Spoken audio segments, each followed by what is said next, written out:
Hello and welcome to Fast and Factual. My name is Utsav Parekh and here are the top stories of the day. Hamas has said that talks over a ceasefire in Gaza were serious and positive. An Israeli delegation arrived in Qatar on Monday to discuss the remaining issues for a truce deal. Hamas said that a hostage deal could be possible if Israel stops imposing new conditions. Qatar, Egypt and the US have been trying to broker a truce between Israel and Hamas for months. Meanwhile, Israel's Defense Minister Israel Katz has said that his country's forces are free to act in Gaza even after the war ends. He said that after eliminating Hamas, Israel would have security control over the region. Katz took to social media and described it as his own personal opinion. He added that control over the war-torn Gaza Strip would be similar to that of the West Bank. Iran's Supreme Leader Ayatollah Ali Khamenei said that the axis of resistance has not weakened after the ouster of Syrian President Bashar al-Assad. He said that the US and Israel were completely wrong to imagine the collapse of the axis. Khamenei also threatened Israel, saying that it'll be eradicated from Syria. Ursula von der Leyen, the president of the European Commission, has said that Brussels would intensify its engagement with the new Syrian leadership. She also warned that the Islamic State terror group must not be allowed to resurface in Syria.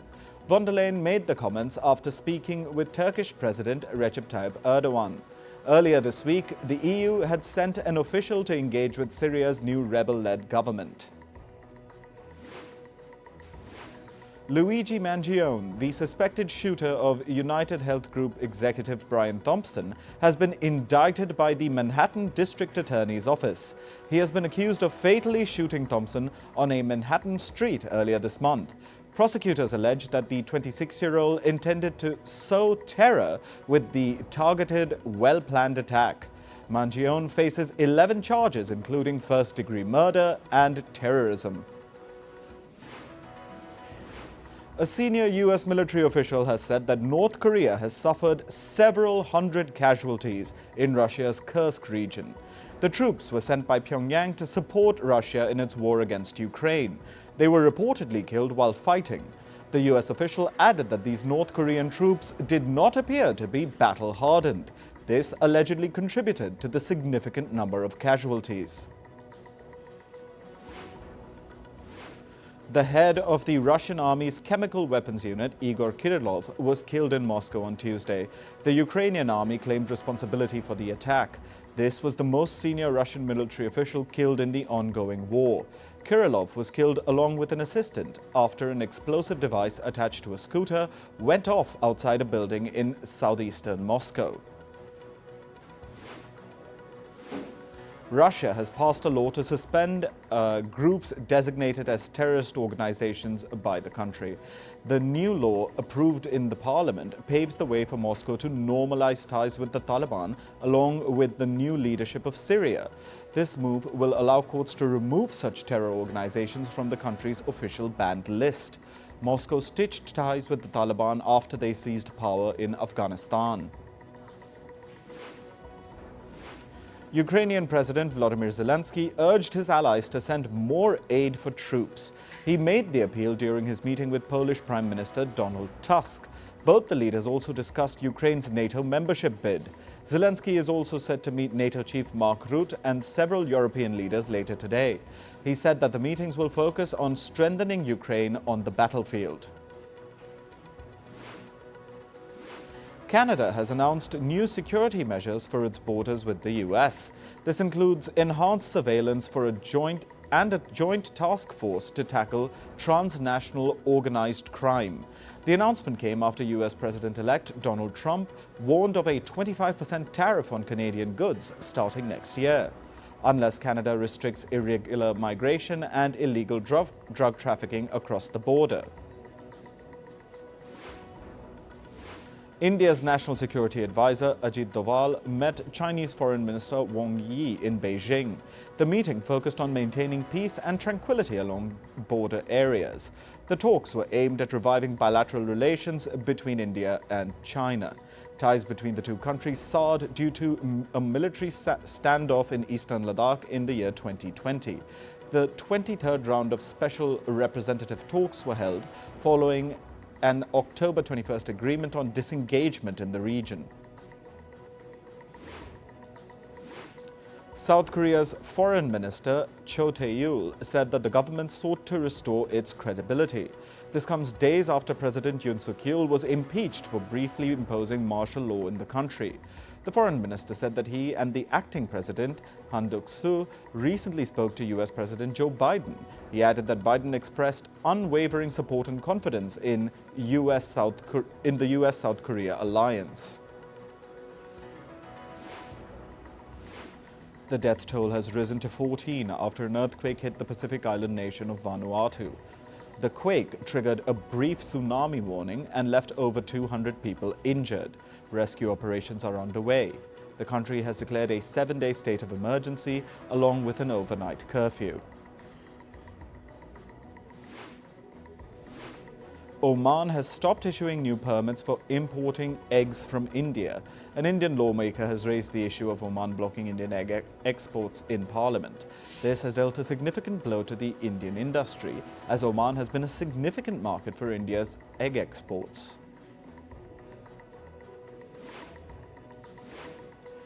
Climate news now. Cyclone Chido has caused severe damage in Mozambique, claiming at least 34 lives. This is according to the National Institute of Risk and Disaster Management. The cyclone made landfall on Sunday in the Cabo Delgado province, where 28 fatalities were reported. The disaster also caused 3 deaths in the Nampula province and 3 more in Niassa. India's capital, New Delhi, woke up to another day of hazardous air, with the air quality index recorded at 442. Hence, the placing of the region in the severe category. Some monitoring stations even reported severe plus levels, marking the city's worst air quality since mid-November.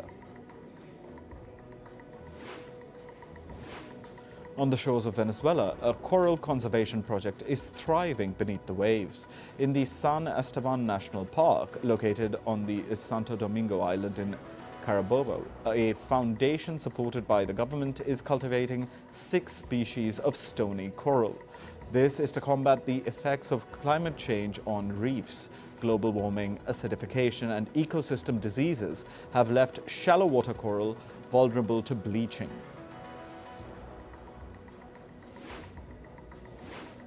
Canada has finalized its clean electricity regulations. They have set a new goal to achieve a net zero electricity grid target by 2050 instead of the earlier target of 2035.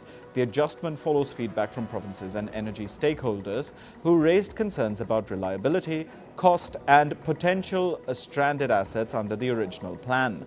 Currently, 85% of Canada's electricity comes from clean sources like hydropower, wind, and solar. Ecuador has finalized its second Debt for Nature swap, securing $460 million to conserve the Amazon rainforest and wetlands. By repurchasing over $1.5 billion in discounted bonds with cheaper financing, the country will save nearly $500 million over 17 years to fund conservation efforts. Google, H&M, Stripe and other members of the climate-focused Frontier Coalition have pledged $80 million to purchase carbon credits from innovative emissions capture projects.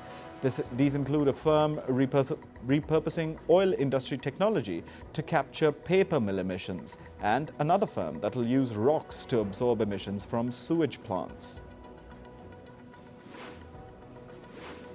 Now on to business and tech news. The US Congress is set to vote on a bill restricting US investments in China. It's part of a government funding deal that the US Department of the Treasury finalized in October this year. The bill aims to limit U.S. investments in areas like artificial intelligence and other technologies. The bill also includes other provisions aimed at national security concerns about China. A U.S. banking regulator is planning to take legal action against former executives of Silicon Valley Bank. They're accused of breaches of duty for mismanaging the bank. Silicon Valley Bank collapsed in 2023 after a sudden run by its customers. The regulator says that the bank's leadership mismanaged several aspects of its finances, leading to the collapse. A Starbucks workers' union has voted to authorize a potential future strike. It represents about 10,000 U.S. baristas from the coffee chain. The union is currently negotiating a new wage deal with Starbucks. However, it has said that the management hasn't put forward a comprehensive package on the table. Workers are demanding better pay and better working conditions. Japanese automaking giants Honda and Nissan are reportedly in talks about a possible merger. Reports suggest that the two firms may either merge into one company or they may establish a joint holding firm for closer collaboration. The companies have confirmed discussions on future collaboration. However, they refrained from calling it a merger. The merger deal between American entertainment firms Paramount Global and Skydance Media has been challenged. A non-profit law firm has opposed the deal at the Federal Communications Commission. It has raised concerns about Chinese investment in Skydance Media. Skydance Media is partly owned by China's Tencent Holdings. Elon Musk and his rocket company SpaceX are reportedly under federal investigations in the U.S. They're accused of failing to comply with national security reporting protocols. The probes are related to Musk's undisclosed talks with foreign leaders, including Russian President Vladimir Putin.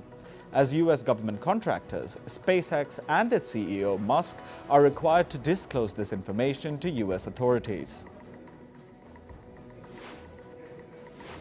American artificial intelligence startup Databricks has raised a whopping $10 billion in a new funding round. Thrive Capital, Andreessen Horowitz, DST Global and GIC were among the investors in the fundraiser. The new investment gives Databricks a valuation of about $62 billion. The 11-year-old firm is involved in processing, storing and monetizing data. Japanese chipmaker Kioxia debuted its shares on the Tokyo Stock Exchange today.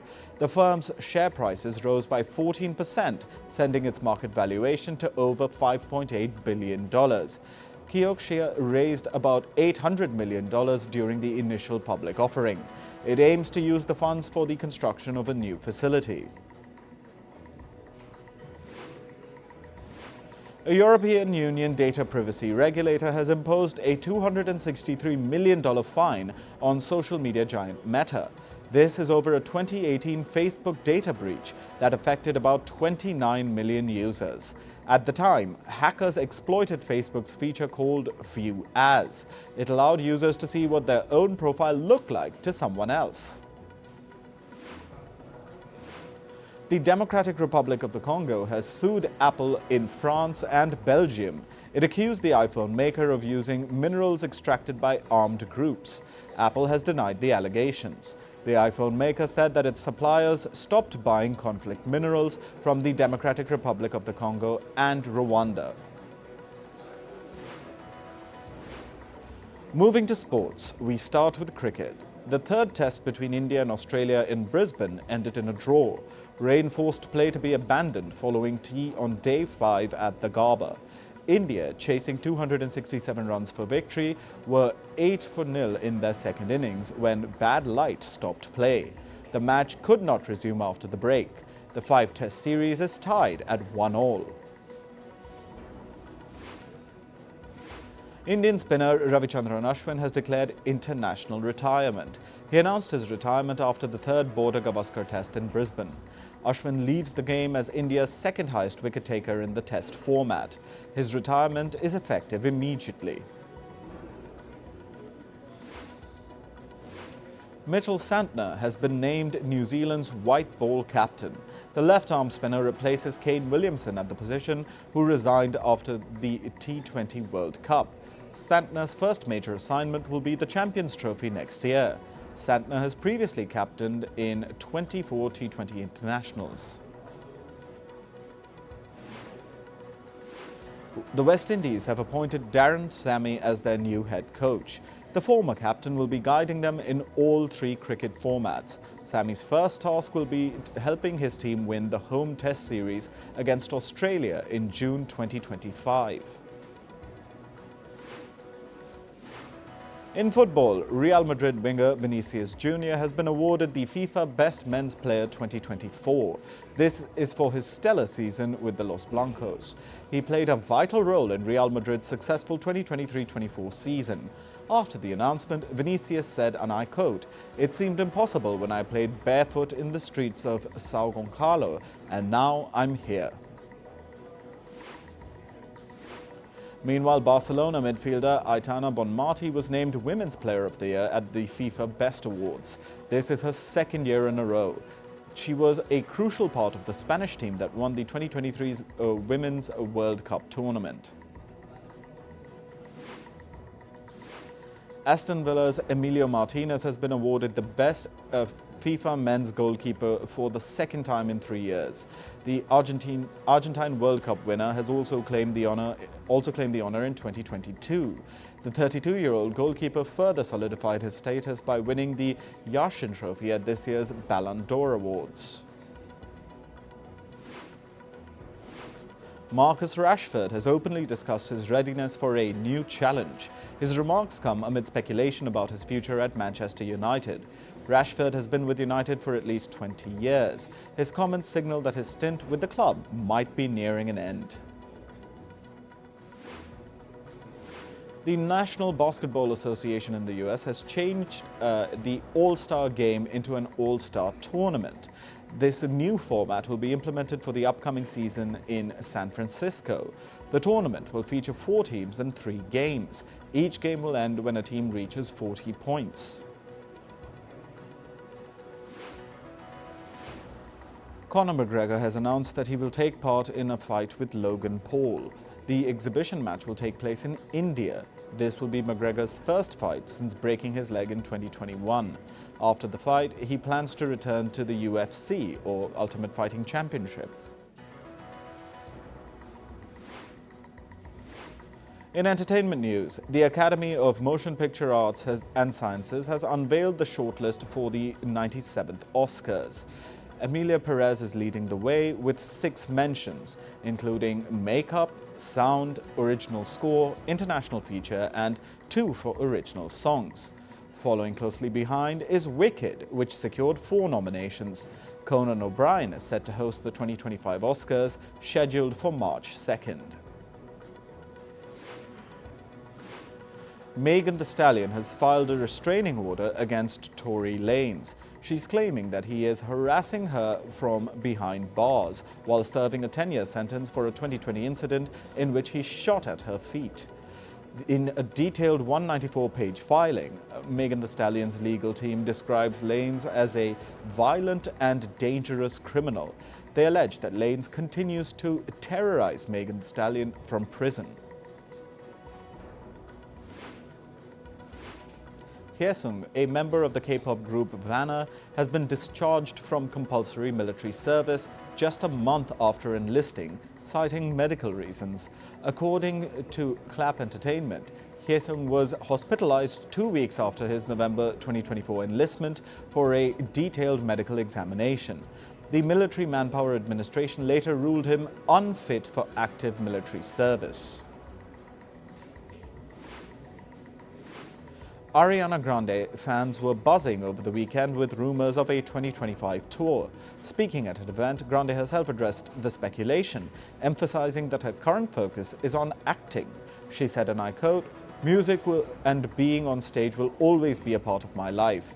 She thinks the next few years will be about exploring different forms of art, and acting feels like home right now. Emilia Clarke, Edgar Ramirez and Jack Farthing have been cast in Next Life. It's a romantic drama from acclaimed writer-director Drake Doremus. The film follows Ivy as she navigates love and life across parallel universes, each offering vastly different outcomes. It's set against the backdrop of London's jazz scene. Spider-Man Beyond the Spider-Verse, the third installment in Sony's animated Spider-Man trilogy, has tapped Bob Persichetti and Justin K. Thompson as directors. Both have been integral to the franchise's creative team since 2018's Spider-Man Into the Spider-Verse. Girls 5 Ever, the musical comedy about a 90s girl group making a comeback, has been cancelled for the second time. This time by Netflix. After streaming its first 2 seasons on Peacock, Netflix picked up the series for a third season, which aired in March 2024. The Old Man, a thriller series starring Jeff Bridges and Dan Chase, a former CIA operative, has been cancelled after 2 seasons on FX. Based on Thomas Perry's novel, the series followed Chase as he went into hiding after killing a home intruder. Bad Monkey, the quirky crime series starring Vince Vaughn, has been renewed for a second season at Apple TV+. The series, based on Carl Hiaasen's novel, premiered in August 2024 with its season finale airing in October. The show follows Andrew Yancey, a former Miami police officer turned health inspector in the Florida Keys. After discovering a human arm, Yancey embarks on a mission to solve a murder. American media personality Khloe Kardashian is set to launch her very own video podcast. She will host weekly conversations with celebrities. The first episodes will feature guests like Scott Disick, podcast host Jay Shetty, and author Mel Robbins. Kardashian feels that this podcast will allow her to explore powerful topics like love, healing, and happiness. That's all for this episode of Fast and Factual. Thank you for watching and stay tuned to First Post.